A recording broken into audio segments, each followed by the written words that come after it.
Hey, I'm sure like me, you know somebody who is just relentlessly positive, that started out on a spiritual quest, a journey, and believe that every problem in the whole self-help spirituality realm can be solved by positivity, by just believing, by affirming. I also think most of us know that this is bullshit, and in many instances really, really toxic. This idea that the antidote to everything that's going on in the world is relentless positivity is just deluded. But there's another delusion within the whole self-help spirituality space that in many ways is more damaging. And that's the idea that you can solve all problems if you just do the work. That you can go to therapy, get the right balance of coping strategies and practices, and be okay for the rest of your life at an individual level. That whilst there will always be ongoing work to be done, you can reach a stage of contentment through this combination of spiritual practices that you've learned, visits to your therapist, and all of these things that will make your being have a sort of equanimity and a way of being in the world that means that the world's events can't shake you, can't ground you, can't floor you. And that is in effect the goal of the spiritual life, is to be able to feel the sense of contentment and happiness.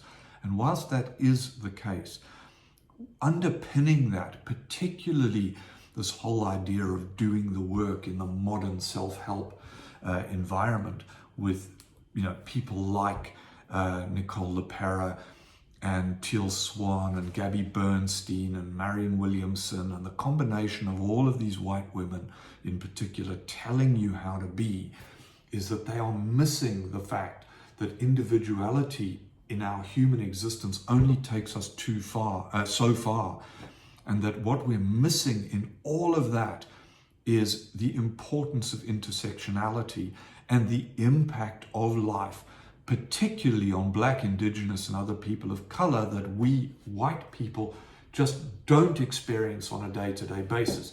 So I'll tell you exactly what I'm referring to here, is that at an individual level, we all have our trauma, right? We all have incidents from our childhood ranging from all sorts of forms of abuse, but basically things that have happened to us throughout our lives that we need to acknowledge, heal from, integrate, reparent, all of these words that inhabit the self-help space, that are all with good intention, aimed at creating for us or helping us create a life of happiness and contentment.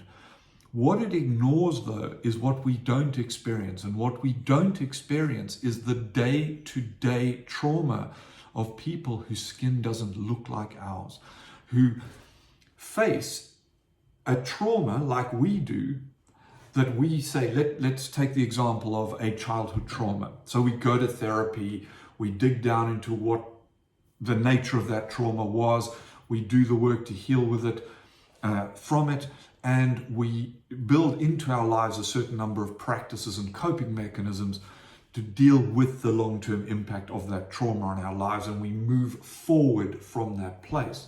But consider this. What if you were, let's say, a Black woman?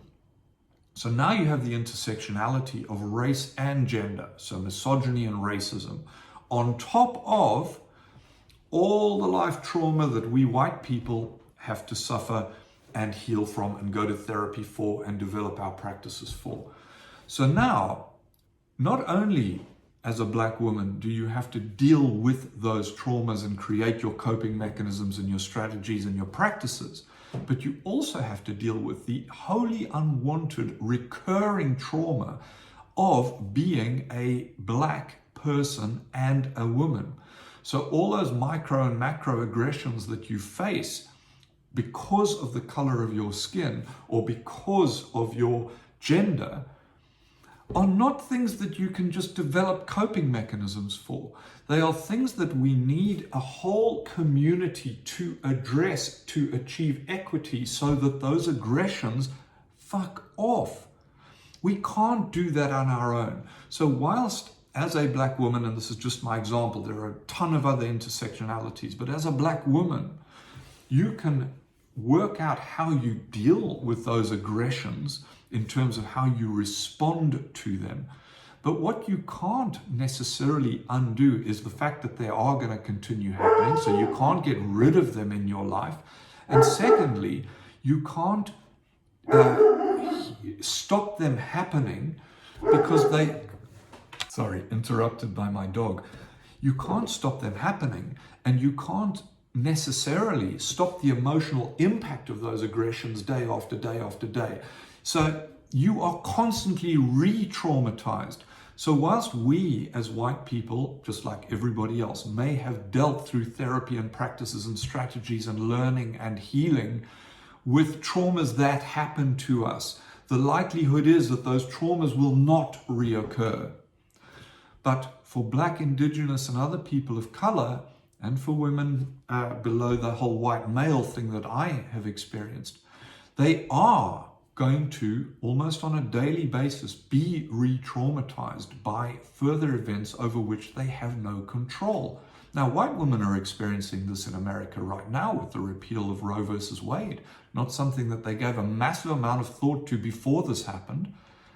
Black, Indigenous and other people of color, women have been suffering from the impact of their race and their gender and suffering aggressions forever, for hundreds of years. So add to that generational trauma. All women suffer from the generational trauma of how women back through generations have been treated, sometimes as badly as up to the point of death, of murder, of being burned at the stake, literally.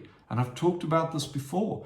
During that period in the Dark Ages, up to 50,000 women were burned at the stake.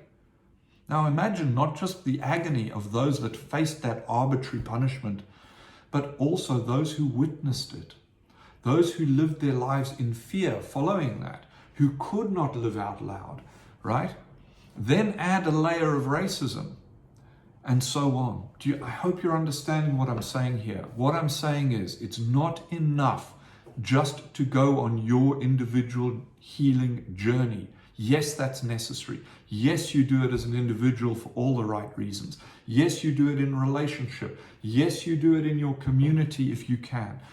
All of those are perfectly valid, but do not lose sight of the necessity for being engaged at a greater community level to address the ongoing trauma suffered by people who do not have the same skin color or gender as you necessarily, who suffer for their sexuality, their race, the fact that they feel as if they were born in the wrong body and want to transition.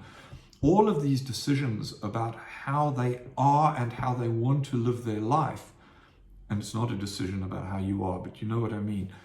These people need our help, need the assistance of community, of allies, to solve the problem that is generating their trauma on a daily basis. So yes, we need to do the work for sure, but we also need to look outward and do the work in community, in our environment, in our countries, to heal what is causing daily damage, because that is the only way that we can help everybody heal.